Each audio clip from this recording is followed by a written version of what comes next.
El sol del desierto de Chihuahua era un tirano implacable, reinando sobre una tierra de polvo y silencio.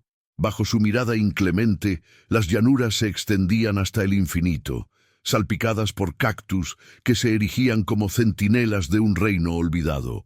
El viento, seco y caliente, barría el paisaje, levantando pequeños remolinos que danzaban como fantasmas sobre el suelo agrietado.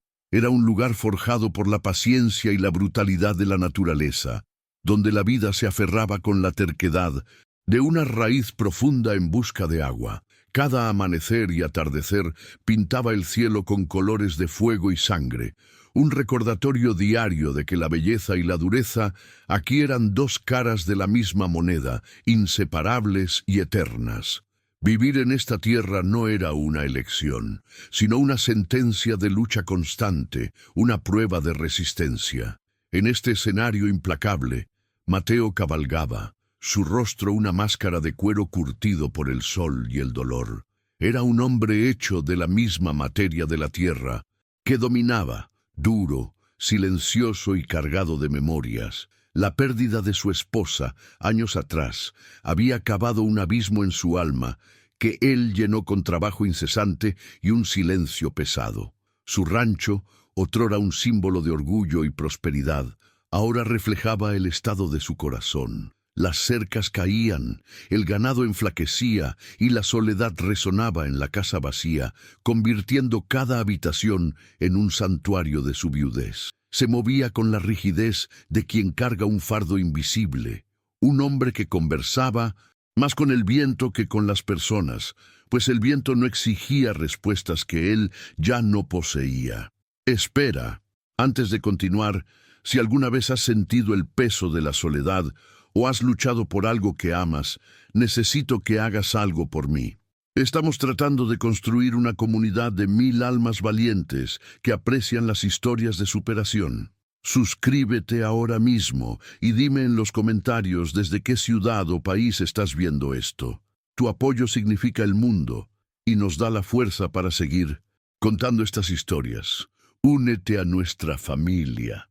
El rancho La Promesa estaba muriendo lentamente, asfixiado por el polvo y la negligencia nacida del agotamiento de un hombre solo. Mateo se despertaba antes del amanecer y se dormía mucho después del crepúsculo, pero sus manos, por más callosas que fueran, ya no podían contener la vastedad de sus responsabilidades. Veía el legado de su padre deshacerse ante sus ojos. Cada tabla suelta, cada animal perdido, era un golpe personal a su honor. La casa, antes llena de vida y del aroma de las tortillas frescas de su esposa, ahora olía a polvo y a abandono. Necesitaba ayuda, no solo un par de manos, sino un milagro que pudiera revertir el curso de su propia desolación, algo que le hiciera sentir que la promesa de aquella tierra todavía valía la pena. La tradición de los vaqueros corría por su sangre, un código no escrito de honor, trabajo y resiliencia. Un hombre era medido por su palabra y por la salud de su tierra. Mateo sentía el peso de ese legado como una silla de montar pesada sobre sus hombros. Sus vecinos, otros rancheros endurecidos, lo observaban con una mezcla de lástima y expectativa. Rendirse no era una opción. Sería como admitir que no solo la tierra se había secado, sino también el espíritu dentro de él. Esta presión lo impulsaba a tomar medidas desesperadas, a buscar soluciones en lugares donde un hombre de su estirpe normalmente no se aventuraría, pues el honor, cuando se ve amenazado, puede llevar a actos de profunda contradicción y desesperación, nublando la línea entre lo correcto y lo necesario. Su viaje lo llevó al pequeño pueblo cercano, un puñado de construcciones de adobe que parecían brotar del propio suelo. La plaza central, con su iglesia antigua y polvorienta, era el corazón palpitante de la comunidad, donde las vidas se entrelazaban en una red de chismes, negocios y tensiones silenciosas. El aire estaba cargado con el olor a chile y tierra seca. Hombres de sombrero ancho se recostaban en las paredes sombreadas, sus ojos siguiendo cada movimiento de Mateo. No era un extraño, pero su presencia allí, con la expresión sombría y la urgencia en su paso, señalaba que no había venido a socializar. Había venido en busca de algo que no se encontraba a la luz del día, algo que se negociaba en los rincones oscuros de la necesidad. Empujó las puertas de la cantina, un portal a un mundo de penumbra y secretos. El interior era un refugio del sol cegador, el aire denso con el olor a tequila, barato, humo de cigarro y sudor. Las conversaciones eran murmullos, las miradas fugaces.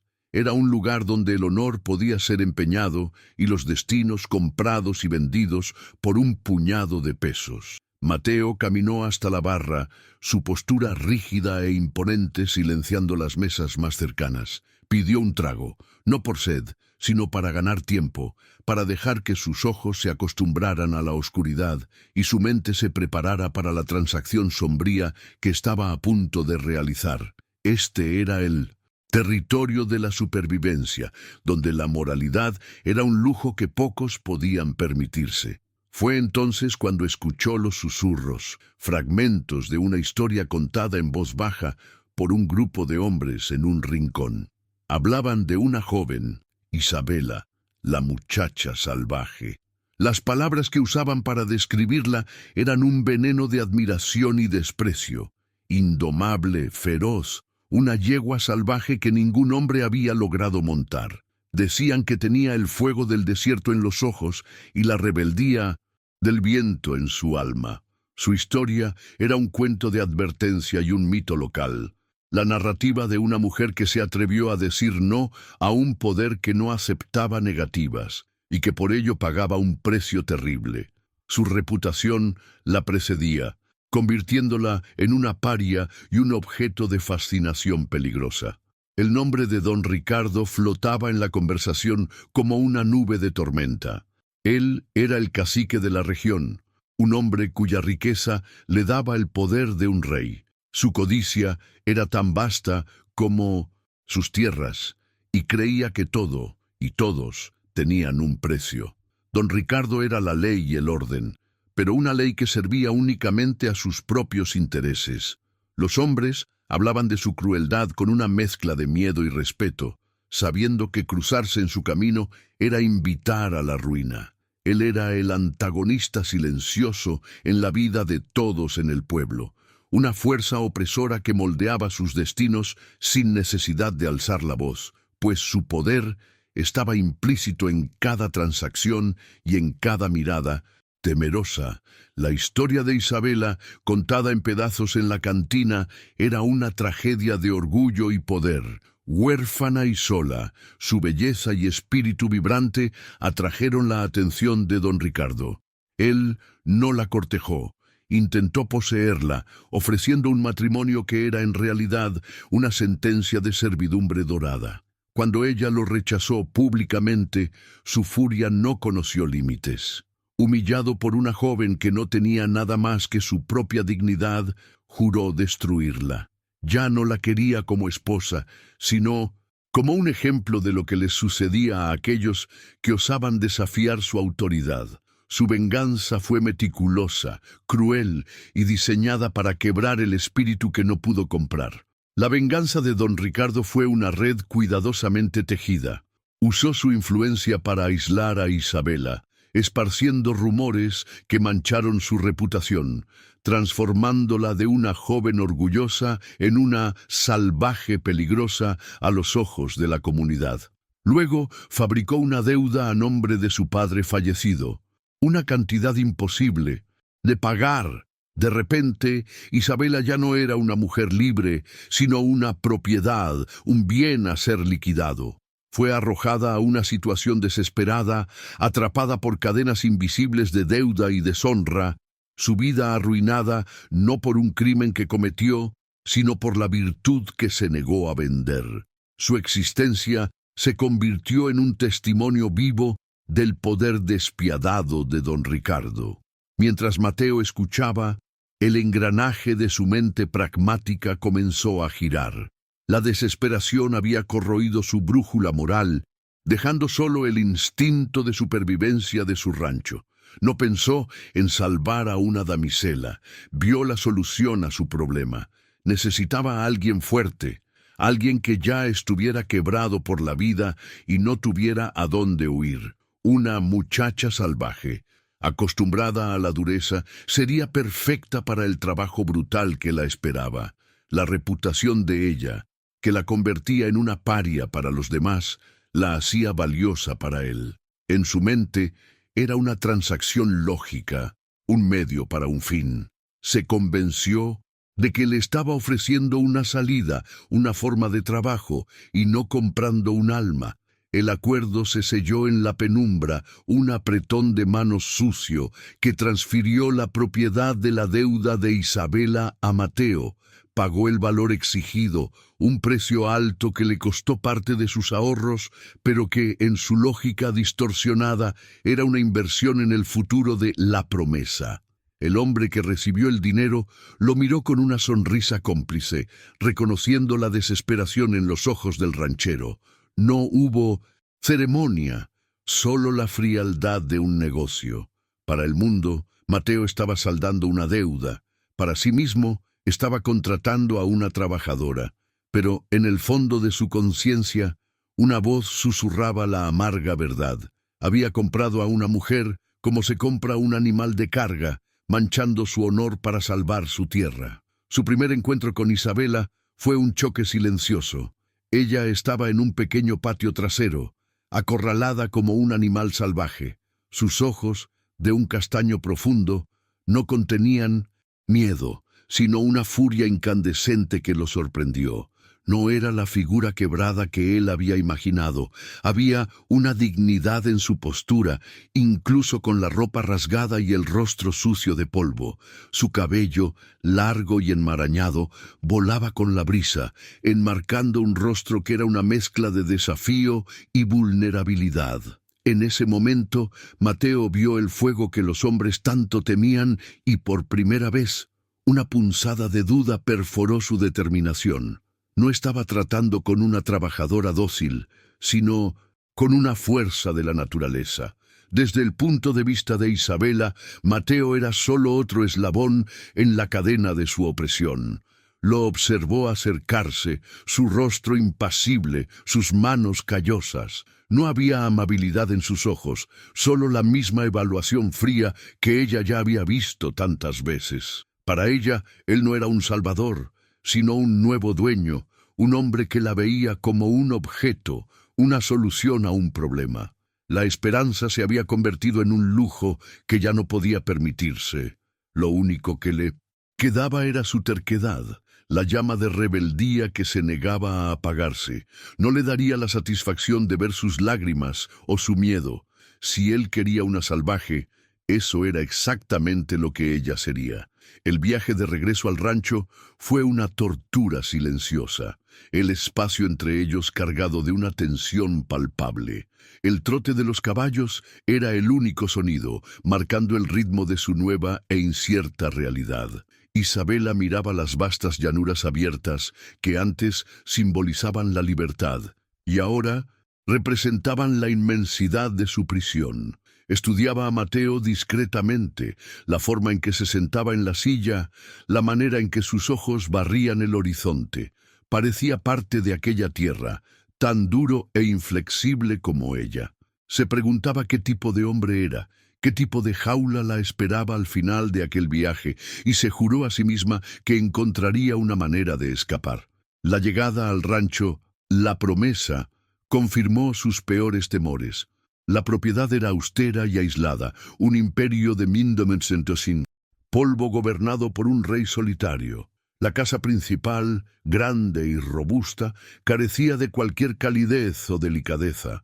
Era un refugio, no un hogar. Las cercas rotas y los corrales vacíos hablaban de tiempos mejores, de una prosperidad que se había ido. Para Mateo, aquel lugar era su legado en ruinas. Para Isabela, era la materialización de su cautiverio. Sintió el peso de la soledad de aquel lugar abatirse sobre ella, una soledad que reflejaba la suya propia. haciendo el escenario aún más desolador y la perspectiva de fuga aún más lejana e imposible de alcanzar. Un hombre anciano, de rostro arrugado como la corteza de un árbol antiguo, salió de la sombra del establo para recibirlos. Era Pascual, el capataz, cuyos ojos contenían la sabiduría de una vida entera pasada bajo el sol de Chihuahua. Miró a Mateo y luego a Isabela, y su expresión no era de sorpresa, sino de una profunda y silenciosa comprensión. No vio a la salvaje del chisme, ni la propiedad que su patrón había adquirido. Vio a una joven asustada, con el alma herida, y a un patrón que en su dolor había cometido un grave error. Pascual no dijo nada, pero su mirada transmitió una compasión que era un oasis en el desierto de hostilidad de aquel día. La primera orden de Mateo fue dada con una voz fría y desprovista de emoción, un comando que buscaba establecer su autoridad desde el principio. «Trabajarás de sol a sol», dijo él, sin mirarla directamente. «Tu sustento será tu recompensa. No intentes huir. ¿No hay a dónde ir?» Sus palabras eran como piedras, cada una diseñada para construir el muro de su dominación. Necesitaba creer que tenía el control, que aquella transacción era puramente práctica. Sin embargo, el silencio desafiante de ella, el fuego en sus ojos que se negaba a ser intimidado, ya comenzaba a sacudir los cimientos de su certeza, insinuando que domar aquel espíritu sería más difícil que reconstruir su rancho entero. Isabela no respondió con palabras. Su mudez era un arma, un escudo que le impedía a él alcanzar su verdadero yo. Ella solo lo miró fijamente, su mirada transmitiendo todo lo que no podía decir: el desprecio, la ira, la promesa de que no sería subyugada fácilmente. Cada gesto de ella era un acto de rebelión silenciosa. No sería una sierva obediente, inclinándose ante la voluntad de su nuevo amo. Su resistencia no sería violenta, sino pasiva e inflexible, como una roca en el río que obliga al agua a cambiar su curso. Le haría saber, en cada momento, que él podría haber comprado su tiempo y su trabajo, pero su alma, su espíritu indomable, permanecería para siempre fuera de su alcance. Esa primera noche, Mateo la llevó a una pequeña habitación en la parte trasera de la casa. Estaba limpia, pero espartana, con poco más que una cama de paja y una pequeña ventana que daba a las llanuras oscuras. Tan pronto como él se alejó, ella arrastró una vieja cómoda contra la puerta, creando una barricada frágil contra el mundo y contra él. El sonido del viento, aullando afuera, parecía burlarse de su condición, un lamento que hacía eco de la soledad en su corazón. Se sentó en la cama, abrazando sus rodillas, y por primera vez desde que fue capturada, se permitió sentir la enormidad de su desesperación, el miedo frío que se anidaba bajo la armadura de su ira. Mientras tanto, en la sala principal, Mateo se sentaba en su silla de cuero gastada, el silencio de la casa amplificando el tumulto en su mente. Miraba la botella de tequila sobre la mesa, pero no sentía ganas de beber. La imagen de los ojos desafiantes de Isabela lo atormentaba. Era un hombre que se enorgullecía de su honor, de vivir de acuerdo con los códigos de sus antepasados. Sin embargo, lo que había hecho ese día parecía una traición a todo lo que él representaba. Intentó justificarse, repitiéndose a sí mismo que era una cuestión de necesidad, de supervivencia para el rancho, pero la verdad incómoda permanecía. Para salvar su legado se había rebajado, convirtiéndose en el tipo de hombre que siempre había despreciado. El día siguiente nació con la promesa de un nuevo enfrentamiento. Isabela estaba de pie antes de que los primeros rayos de sol tocaran la tierra, movida por una inquietud que no la dejaba descansar. Encontró el camino hacia los establos, el olor a heno y caballos, trayendo una extraña sensación de confort. Los animales no la juzgaban, respondían a su presencia con una curiosidad tranquila. Mateo la encontró allí, parada frente al box de su semental más arisco, su mano extendida, hablándole al animal en suaves susurros. Había una afinidad natural entre ella y las criaturas, un lenguaje sin palabras que él, con toda su experiencia, no lograba comprender completamente. Una magia que lo intrigaba y lo perturbaba. Para ponerla a prueba, para reafirmar su dominio, Mateo decidió darle una tarea imposible. La llevó a un corral donde un potrillo salvaje, aún sin domar, corría en círculos, sus ojos llenos de pánico y desconfianza. «Si vas a trabajar, aquí muéstrame lo que vales», dijo él. Su tono era un desafío claro. Esperaba que ella se negara o que fracasara estrepitosamente, lo que le daría la oportunidad de humillarla, de romper un poco de ese orgullo que tanto le irritaba. Era un acto de crueldad disfrazado de prueba, un intento de demostrarse a sí mismo que él tenía el control, que ella era solo otra herramienta para ser usada en su rancho. Isabela aceptó el desafío en silencio. Entró en el corral, no con la arrogancia de un domador, sino con una calma y un respeto que desarmaron al animal. Se movió lentamente, hablando en voz baja, sin látigo, sin espuelas, usando solo su presencia para calmar el miedo del potrillo. Cuando finalmente montó, no fue un acto de conquista, sino de unión. No rompió el espíritu del caballo, lo invitó a correr con el suyo. Juntos se movieron como una sola entidad, una tormenta de polvo y libertad, galopando por la arena con una gracia y una fuerza que dejaron a Mateo sin palabras. Su pequeño acto de tiranía transformado en un espectáculo de belleza indomable. Mateo observó, su mandíbula caída de asombro. Él, que se consideraba un maestro de los caballos, nunca había visto nada parecido. Ella no cabalgaba, volaba. El viento azotaba su cabello, y una sonrisa, la primera que él veía, iluminó su rostro. En ese momento, ella no era su prisionera, ni su trabajadora. Era la personificación del espíritu libre de aquella tierra, tan salvaje y magnífica como los paisajes que la rodeaban. La admiración renuente que sintió fue el primer golpe de martillo contra el muro de hielo alrededor de su corazón. Empezaba a darse cuenta de que la muchacha salvaje era mucho más de lo que los rumores decían. Era una fuerza a ser reconocida, no controlada.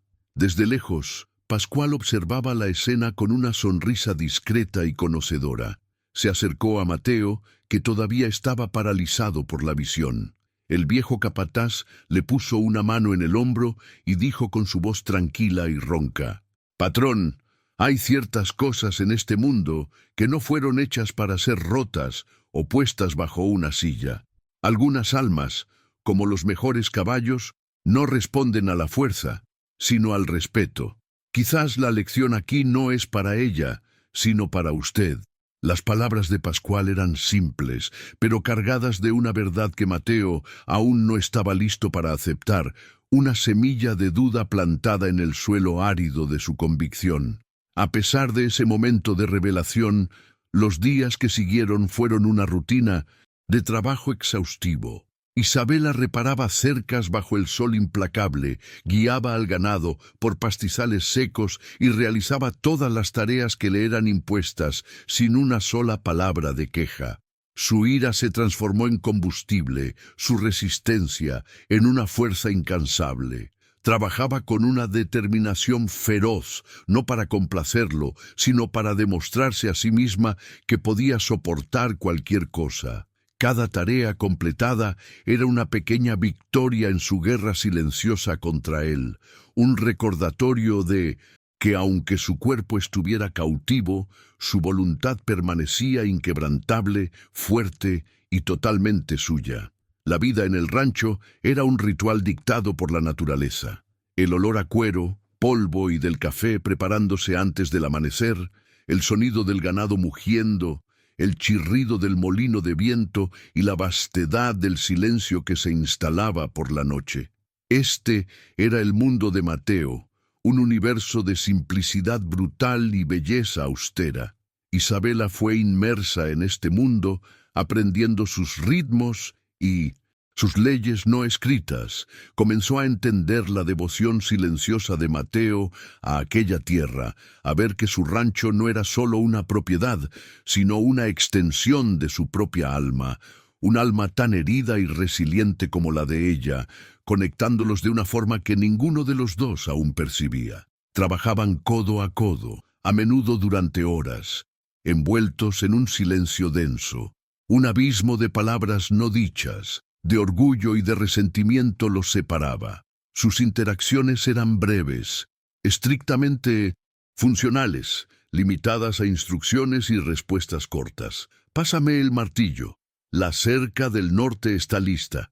Eran dos solitarios, compartiendo el mismo espacio, pero viviendo en mundos diferentes. Sin embargo, en ese silencio compartido, una extraña familiaridad comenzó a crecer.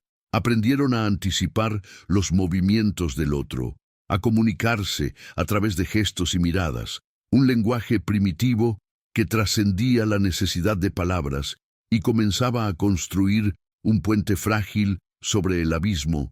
Entre ellos, cada noche, desde su pequeña ventana, Isabela observaba la línea del horizonte donde el cielo se encontraba con la tierra, el paisaje que durante el día era su prisión.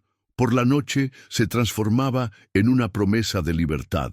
Las estrellas brillaban con una intensidad feroz en el cielo oscuro, pareciendo tan libres y distantes. Soñaba con tener un caballo, cualquier caballo, y cabalgar hacia esa línea lejana hasta que el rancho, Mateo y la sombra de don Ricardo se convirtieran en nada más que un recuerdo polvoriento. Esa esperanza era lo único que la mantenía cuerda, la llama que calentaba su alma en las noches frías del desierto, la certeza de que su espíritu nunca pertenecería a aquel lugar. Los días se convirtieron en semanas, y el ritmo del trabajo arduo forjó una nueva dinámica entre Mateo e Isabela. La hostilidad inicial, aunque todavía presente bajo la superficie, comenzó a dar paso a un respeto renuente. Isabela no era solo una trabajadora, era una vaquera nata, con un instinto para la tierra y para los animales que era tan agudo como el de Mateo. Leía las señales del tiempo en las nubes, entendía el lenguaje silencioso del ganado y cabalgaba no como alguien que aprendió, sino como alguien que nació para ello. Su competencia era innegable, una verdad que se imponía a Mateo cada día, desmantelando lentamente sus prejuicios y la naturaleza transaccional de su acuerdo inicial. Mateo comenzó a confiar en su juicio, una concesión que nunca imaginó hacer. Empezó con pequeñas cosas. Le preguntaba su opinión sobre qué toro sería mejor para la cría o si creía que una nube lejana traería lluvia.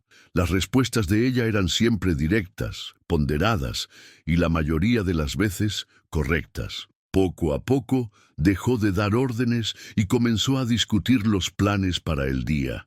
Este cambio sutil alteró el equilibrio de poder entre ellos. Ella ya no era la sierva comprada, sino una socia en la lucha por la supervivencia del rancho.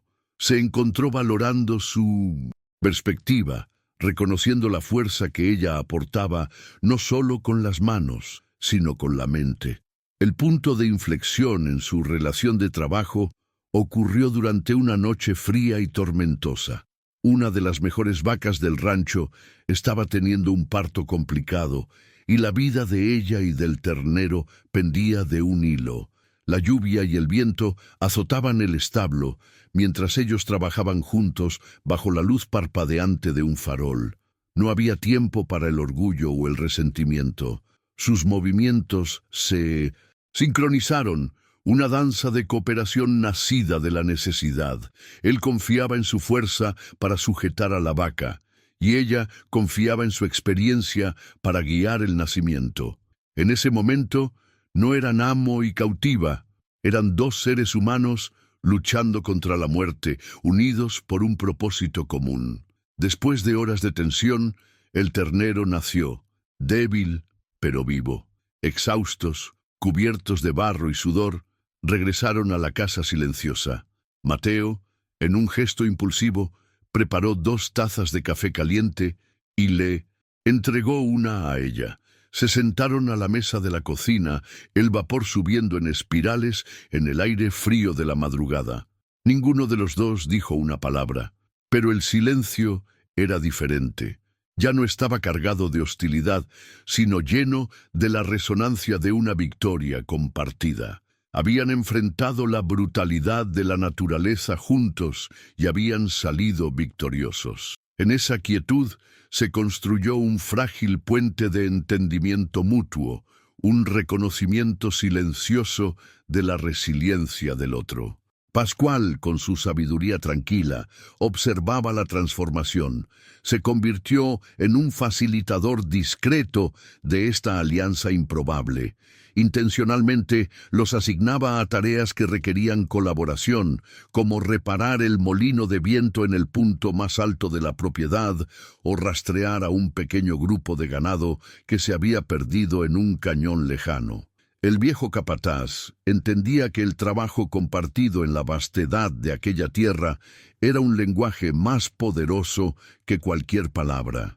Veía la chispa de humanidad que comenzaba a resurgir en su patrón y la armadura de desconfianza que comenzaba a agrietarse en la joven, y nutría ese cambio con paciencia y fe. Un día, mientras reparaba una cerca con Isabela, Pascual comenzó a hablar del pasado. No habló del dolor, sino de la alegría. Describió cómo era el rancho cuando Elena, la difunta esposa de Mateo, estaba viva. Habló del sonido de su risa resonando por la casa, del olor de las flores que ella plantaba cerca del porche y de cómo Mateo era un hombre diferente, un hombre cuyos ojos sonreían con la misma facilidad con que ahora se fruncían. Pascual pintó un retrato de un amor profundo y de una felicidad que había sido arrancada abruptamente, ofreciéndole a Isabela una ventana al alma del hombre que se escondía detrás de la máscara de dureza. Esta nueva perspectiva sacudió los cimientos del resentimiento de Isabela. Siempre había visto la severidad de Mateo como una manifestación de su poder sobre ella, pero ahora comenzaba a verla como una cicatriz, una armadura forjada por el dolor. El hombre que la compró no era solo un tirano, era un viudo, un fantasma que rondaba las ruinas de su propia felicidad. Esta comprensión no lo perdonaba, pero lo humanizaba. Empezó a notar las pequeñas señales de su tristeza, la forma en que miraba el horizonte al atardecer, la silla vacía en la mesa que él nunca ocupaba. Su propio dolor comenzó a reconocer el de él, creando un vínculo invisible entre ellos. La confirmación de su vulnerabilidad llegó en una tarde polvorienta. Isabela estaba buscando una herramienta en el granero cuando lo vio subiendo la colina detrás de la casa. Curiosa, lo siguió a distancia, escondiéndose detrás de un grupo de rocas. Se detuvo frente a una única tumba, marcada por una simple cruz de madera. No se arrodilló ni lloró, simplemente se quedó allí, inmóvil, un centinela de su propio dolor, conversando silenciosamente con un recuerdo. La visión de su figura solitaria contra el cielo vasto, indiferente, fue un golpe en el corazón de Isabela. Sintió como si estuviera espiando la parte más desnuda de su alma. Aquel momento la transformó. Mateo ya no era solo su captor. Era un hombre roto, igual que ella, aunque sus jaulas estuvieran hechas de materiales diferentes. La de ella estaba hecha de deuda y opresión, la de él, de luto y soledad.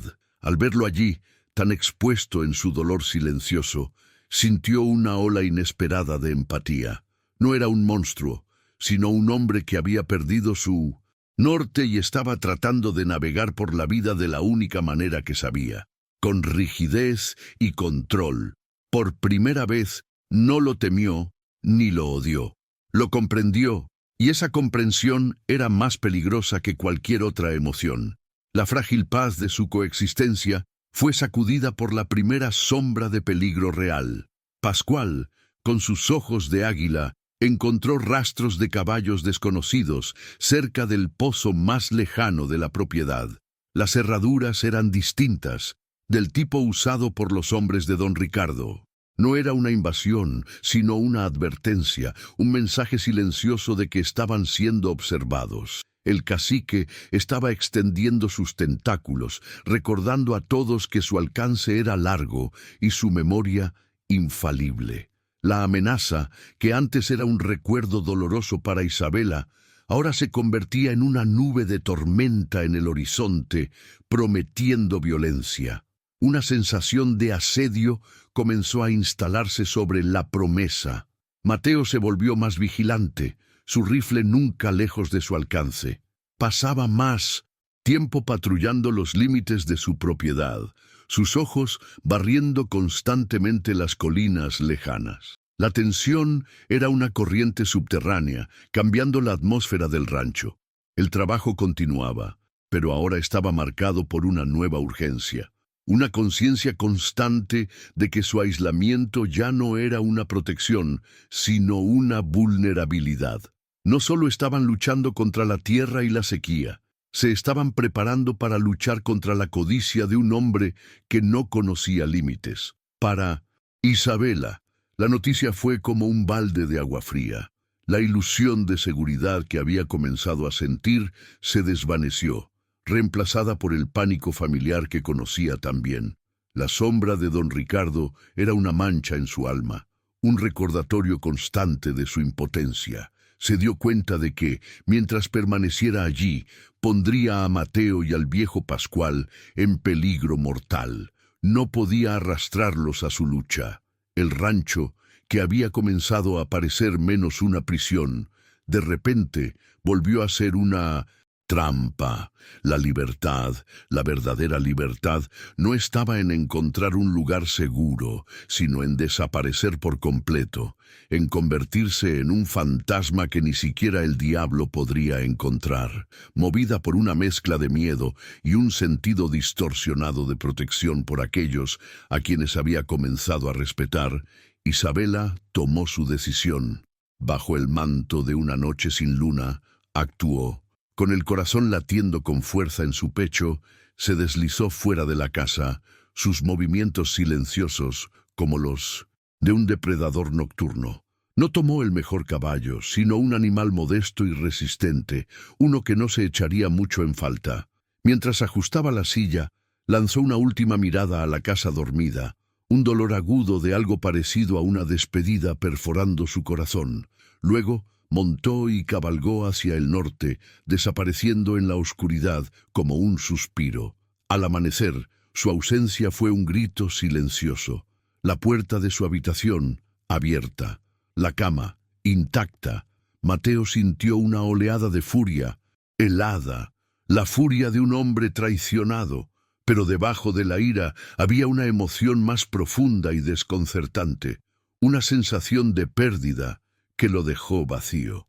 El rancho, que ya había comenzado a parecer menos vacío con la presencia silenciosa de ella, ahora estaba sumido en un silencio ensordecedor.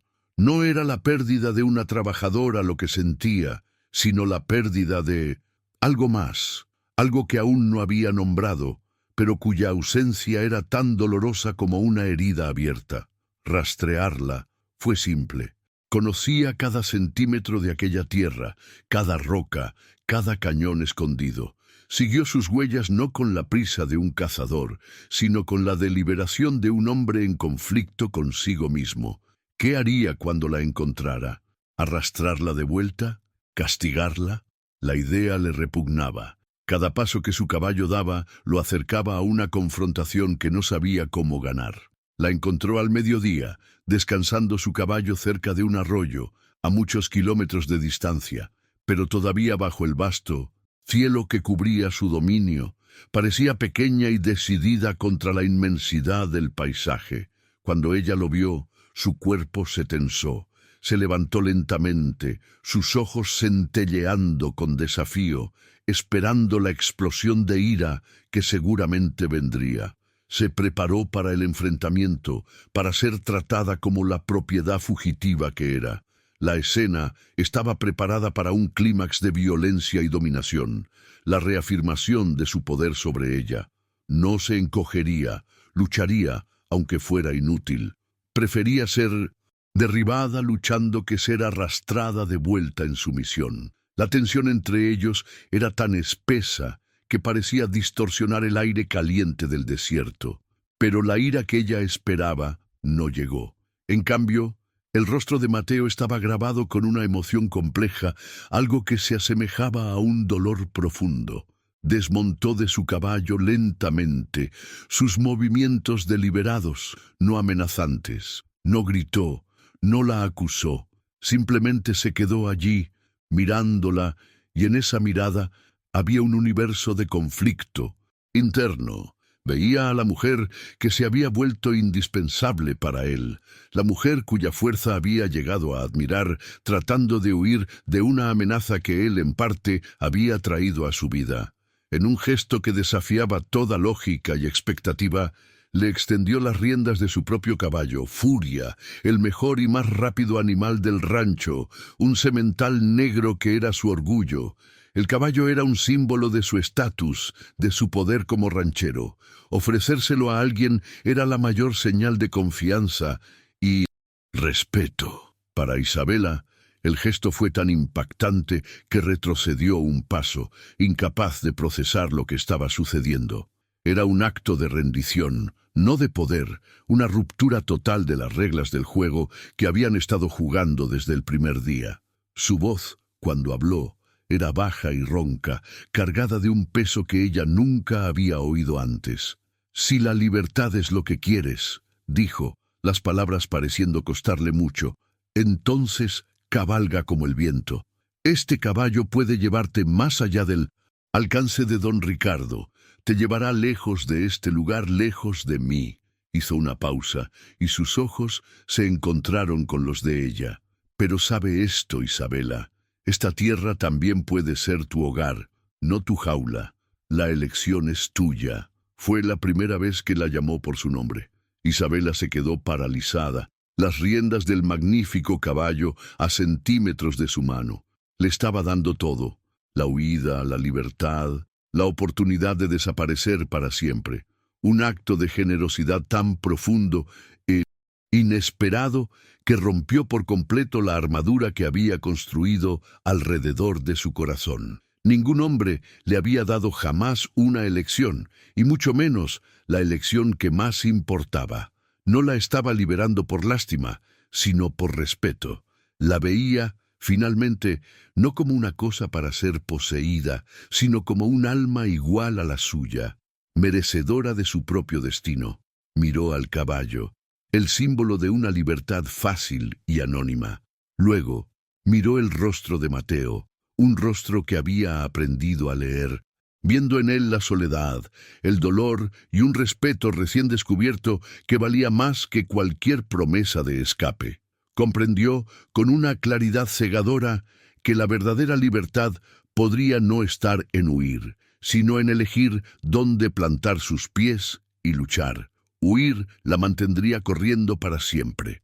Quedarse significaba luchar por algo que podría, finalmente, convertirse en suyo.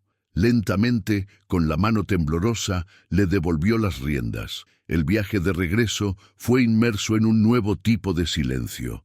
Ya no era la quietud de la hostilidad o la incertidumbre, sino de una decisión mutua. Se había sellado un pacto no hablado. Al rechazar el caballo, Isabela no se había rendido. Había declarado su lealtad.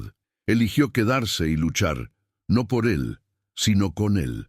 Las cadenas invisibles que la ataban al rancho no se habían roto con la fuga, sino que se habían disuelto por la elección.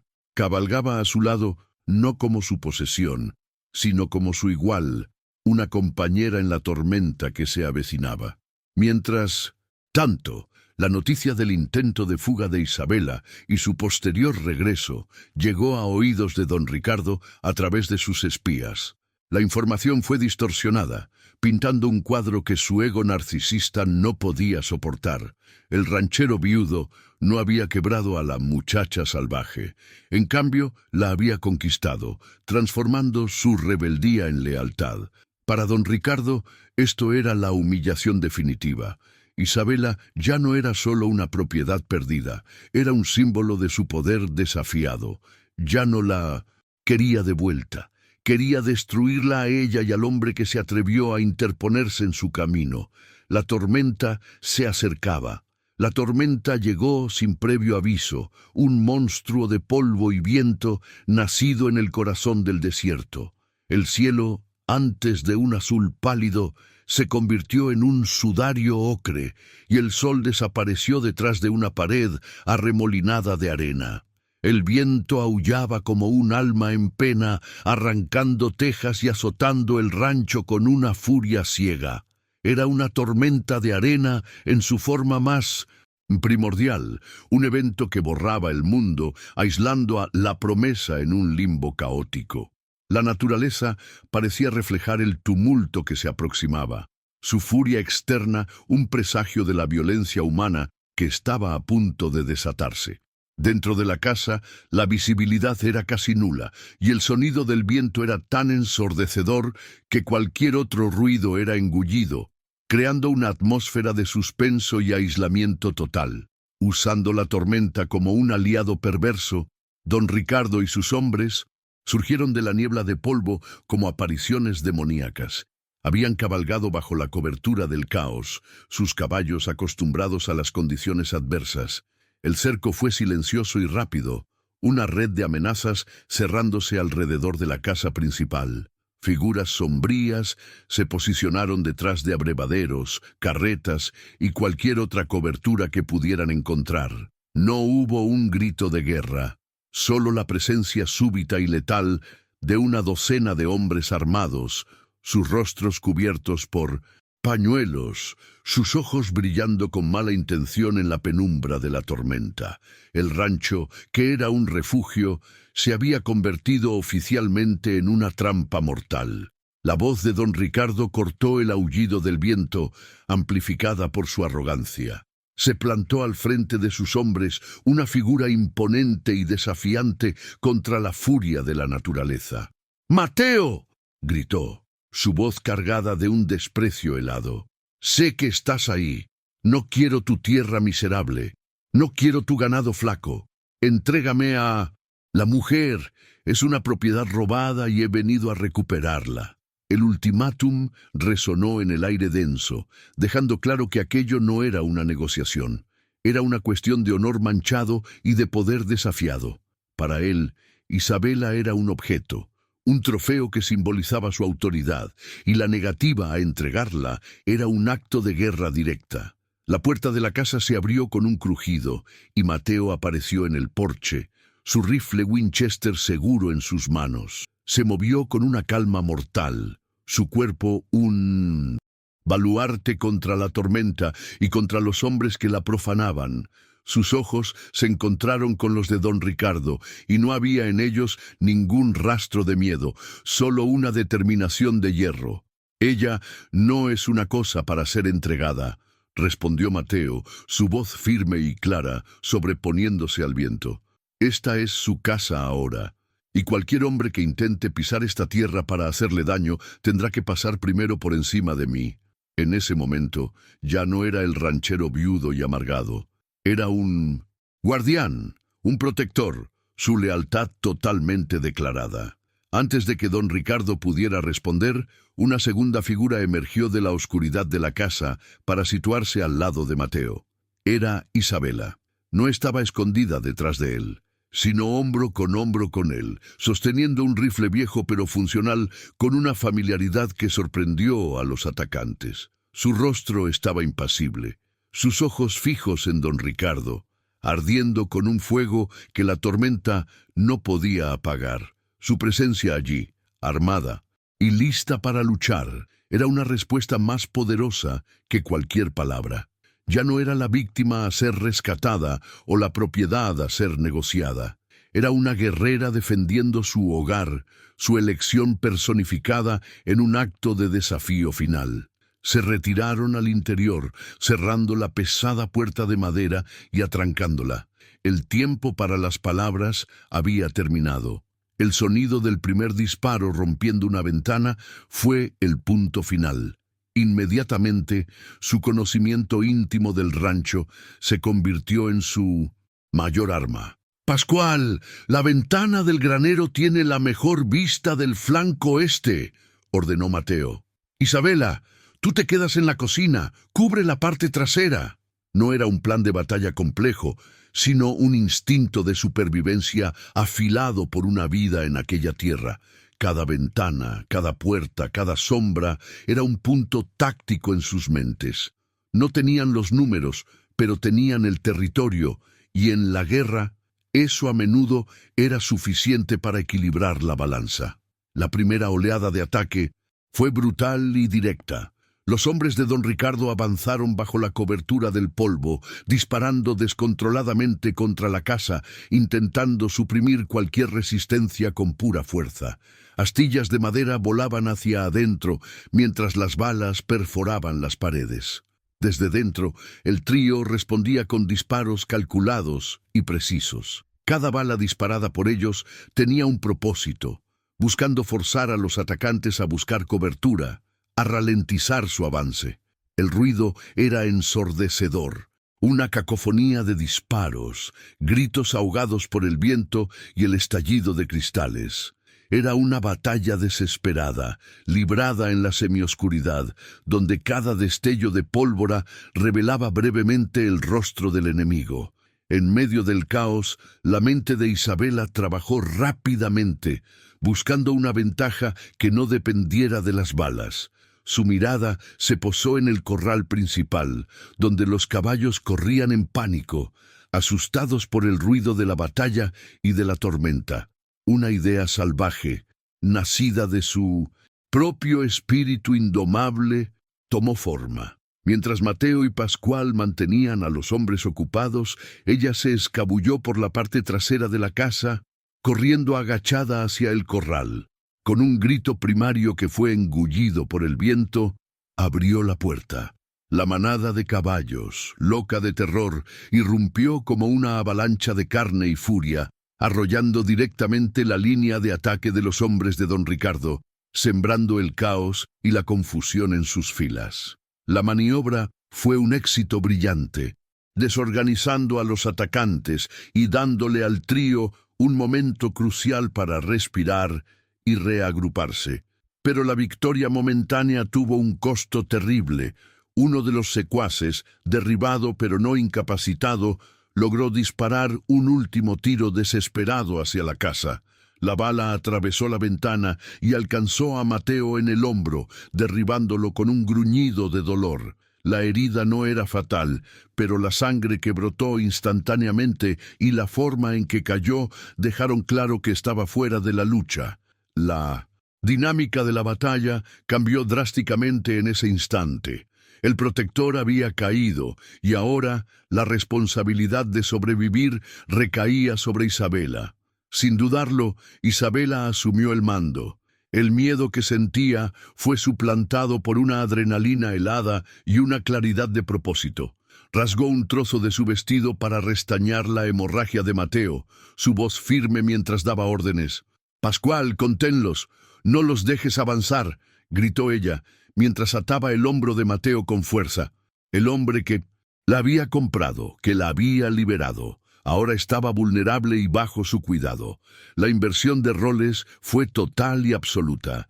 Ya no era la muchacha salvaje que necesitaba un domador. Era la líder, la estratega, lo único que se interponía entre su nueva vida y la aniquilación. Don Ricardo, observando desde una distancia segura, echaba espuma por la boca de rabia. Su paciencia se había agotado. La resistencia feroz, la estampida de los caballos y ahora la tenacidad de una mujer que consideraba de su propiedad eran insultos insoportables a su orgullo. Esperaba una capitulación rápida, la imagen de Mateo arrastrándose para implorar por su vida. En cambio, estaba siendo contenido por una mujer y un anciano. La humillación lo volvió imprudente. Dejó de pensar tácticamente y comenzó a operar puramente por furia, ordenando a sus hombres restantes que avanzaran a cualquier costo, arrojándolos de forma descuidada a la línea de fuego. Mientras Pascual disparaba desde la ventana, manteniendo a los hombres a distancia, Isabela buscaba en su mente otra ventaja. Recordó un detalle que Mateo le había mencionado semanas antes: una antigua zanja de riego, seca desde hacía años, que corría a lo largo del granero, ofreciendo una cobertura perfecta para quien quisiera acercarse sin ser visto.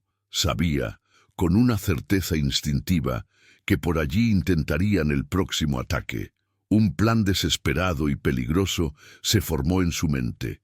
Un plan que involucraba el único elemento tan salvaje e incontrolable como la tormenta, el fuego. Corriendo hacia el granero por la parte trasera, ella y Pascual trabajaron rápidamente.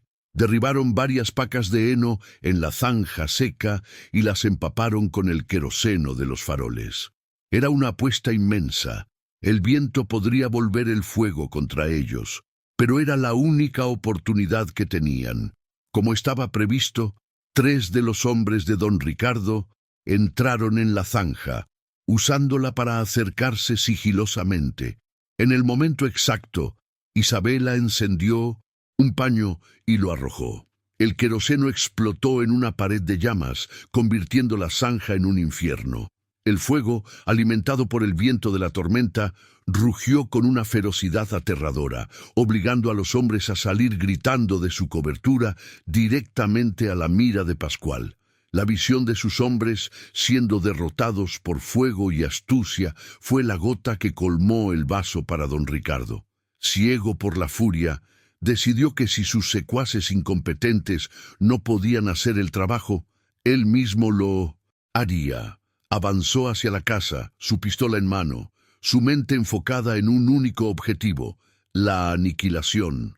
Dentro, Mateo, pálido y débil por la pérdida de sangre, luchaba por levantarse, apoyándose en la pared, intentando alzar su rifle para un último y desesperado enfrentamiento. Estaba decidido a morir de pie, defendiendo su casa y a la mujer que le había devuelto un propósito. El enfrentamiento final tuvo lugar en el porche barrido por el polvo. Don Ricardo pateó la puerta, encontrando a Mateo tambaleándose, apenas pudiendo mantenerse en pie. Una sonrisa cruel se extendió por el rostro del cacique al ver la condición de su rival. Levantó el arma, saboreando el momento de su victoria. Pero, en el instante en que estaba a punto de apretar el gatillo, una voz fría y firme lo paralizó. «Suelta el arma, Ricardo». Era Isabela. Estaba parada en el umbral, el cañón de su rifle apuntando firmemente al corazón de él. Sus ojos no contenían miedo, solo el hielo de la resolución. El cazador se había convertido en la presa. El punto muerto duró una eternidad. El aullido del viento, el único sonido.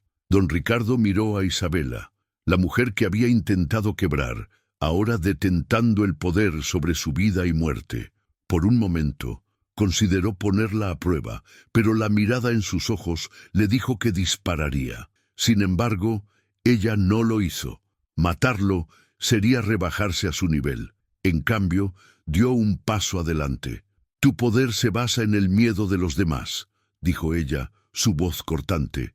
«Pero yo ya no te tengo miedo. Tu reinado sobre mí termina aquí. Vete y no vuelvas nunca más». Con un movimiento rápido, usó el cañón del rifle para arrancarle el arma de la mano, desarmándolo de su pistola y de su autoridad. Humillado, desarmado y derrotado no por un ranchero rival, sino por la mujer que despreciaba, don Ricardo no tuvo más opción. Sus hombres restantes, viendo a su líder quebrado, comenzaron a retirarse hacia la oscuridad. Sin una palabra, se dio la vuelta y se alejó, engullido por la tormenta de polvo. A medida que él y sus hombres desaparecían, el viento comenzó a amainar, como si la furia de la naturaleza estuviera ligada a la suya. El aullido disminuyó a un susurro, y los primeros rayos de sol comenzaron a perforar el sudario de polvo. En el porche, en medio de los escombros de la batalla, Mateo e Isabela permanecieron de pie, heridos, exhaustos, pero victoriosos. Su hogar había sido probado por el fuego, y su asociación, sellada en sangre. La mañana siguiente nació, silenciosa y purificada. La tormenta de arena se había ido, lavando el cielo y dejando el aire fresco y límpido. La luz del sol de la madrugada bañaba el rancho La Promesa con una tonalidad suave y dorada, revelando las cicatrices de la batalla de la noche anterior. Había cercas rotas, marcas de balas en las paredes de adobe y los escombros esparcidos por el patio. Sin embargo, en medio de la destrucción, la casa permanecía en pie, un bastión de resiliencia contra la furia de la naturaleza y del hombre. Mateo e Isabela salieron al porche, lado a lado, y observaron el escenario en silencio. No veían solo la devastación, veían el trabajo que tendrían por delante, un futuro que habían conquistado juntos. Dentro de la cocina, la suave luz de la mañana iluminaba un momento de quietud y cuidado. Isabela limpió y vendó el hombro de Mateo con una delicadeza que desmentía la ferocidad que había demostrado horas antes. El acto era íntimo, la proximidad forzándolos a una vulnerabilidad a la que ninguno de los dos estaba acostumbrado. Por primera vez no había barreras entre ellos. Fue Mateo quien rompió el silencio, su voz ronca de agotamiento y emoción. «Salvaste mi vida», dijo, sus ojos encontrándose con los de ella. «Pero, más que eso, salvaste este lugar. Me salvaste a mí». Isabela solo asintió, su tacto transmitiendo la respuesta que las palabras no podían. «Nos salvamos mutuamente».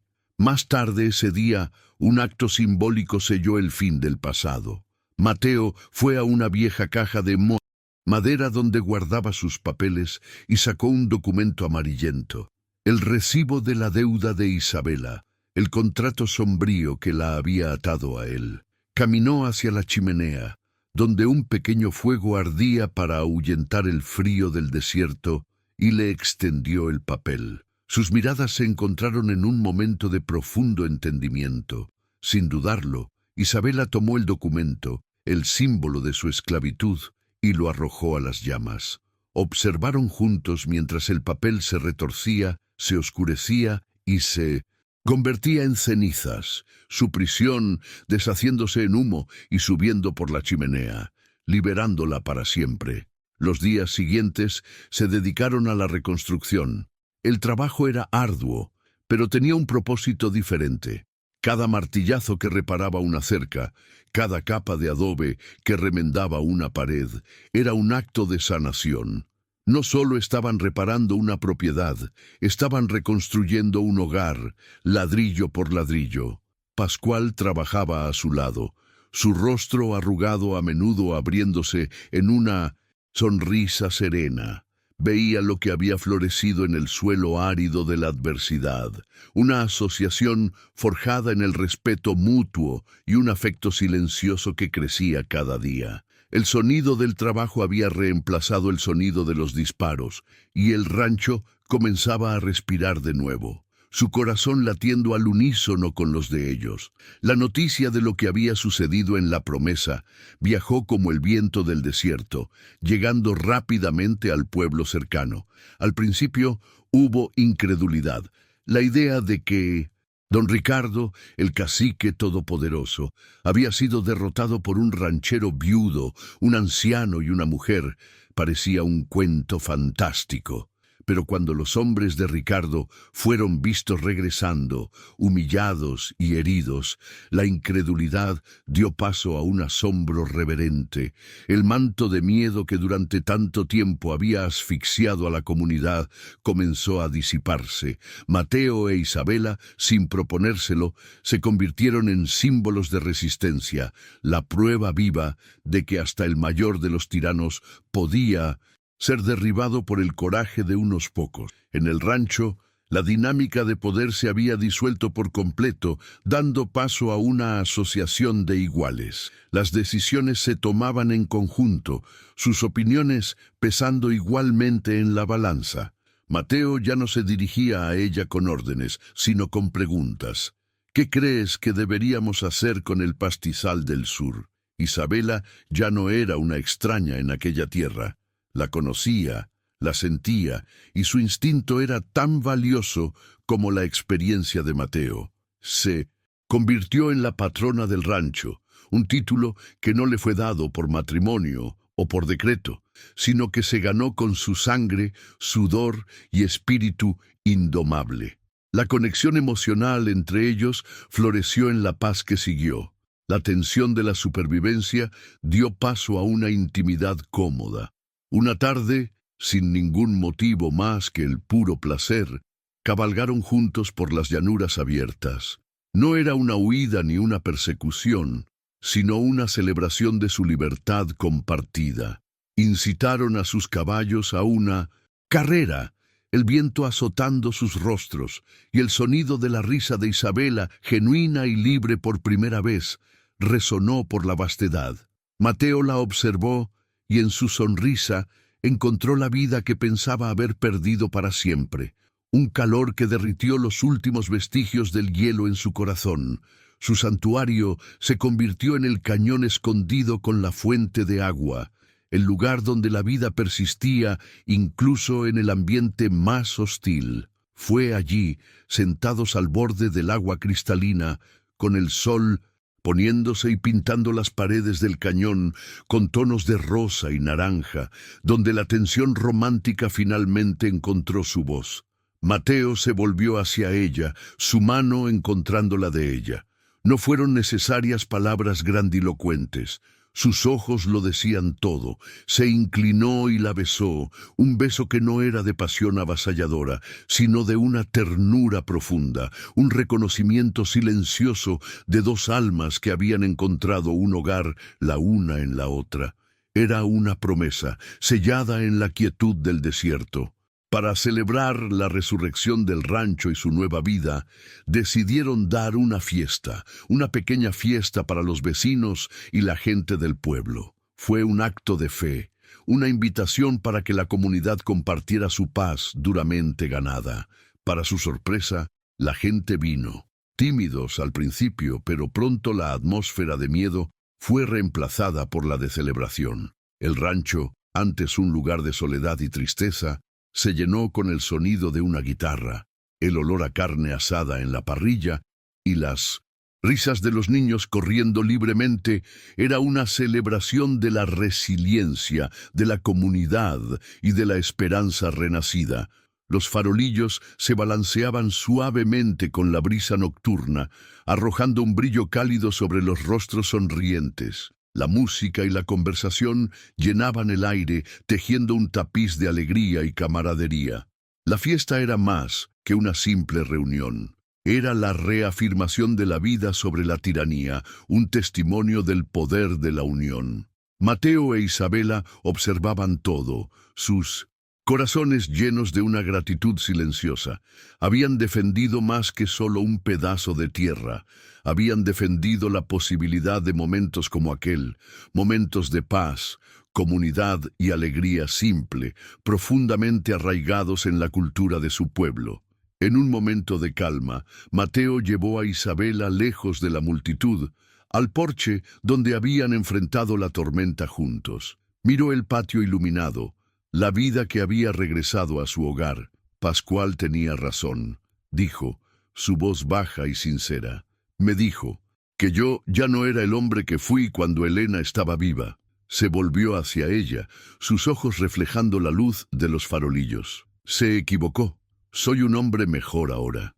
Esta casa volvió a ser un hogar por tu causa. No quiero que seas mi trabajadora, Isabela. Quiero que seas mi compañera en todo. Isabela miró su rostro, el rostro del hombre que un día odió y vio su futuro. Su aceptación no fue la de una damisela rescatada, sino la de una reina eligiendo su reino y su rey. Ya soy tú, compañera, Mateo, respondió ella con una suave sonrisa. Reconstruimos este lugar juntos. Construiremos nuestra vida de la misma manera. Su respuesta fue una afirmación de su igualdad, un acuerdo para enfrentar todas las futuras tormentas de la vida como habían enfrentado la primera. Lado a lado, como iguales, con corazones que latían al mismo ritmo de coraje y amor. La escena final se desarrolla contra un atardecer espectacular. El cielo mexicano, un lienzo de colores vibrantes. Mateo e Isabela están montados en sus caballos, detenidos en una colina que ofrece una vista panorámica de todo el rancho. El viento sopla suavemente, jugando con el cabello de ella y con la crin de los caballos. No se tocan, pero el espacio entre ellos está cargado de una conexión inquebrantable. Ya no son el ranchero y la muchacha salvaje, son dos espíritus libres, dos corazones indomables que no fueron rotos ni domados, sino que encontraron su verdadera libertad no en la soledad, sino en la compañía del otro, galopando juntos bajo un cielo infinito. ¿Crees que el verdadero amor libera en lugar de aprisionar? La historia de Mateo e Isabela nos muestra que un corazón salvaje no necesita ser domado, sino comprendido y respetado. Encontraron la libertad no huyendo, sino quedándose y luchando por un lugar al que llamar hogar, juntos. Deja tu reflexión sobre el poder del amor y el respeto en los comentarios y, si las historias que tocan el alma son lo que buscas, suscríbete al canal para no perderte ninguno de nuestros futuros viajes emocionantes.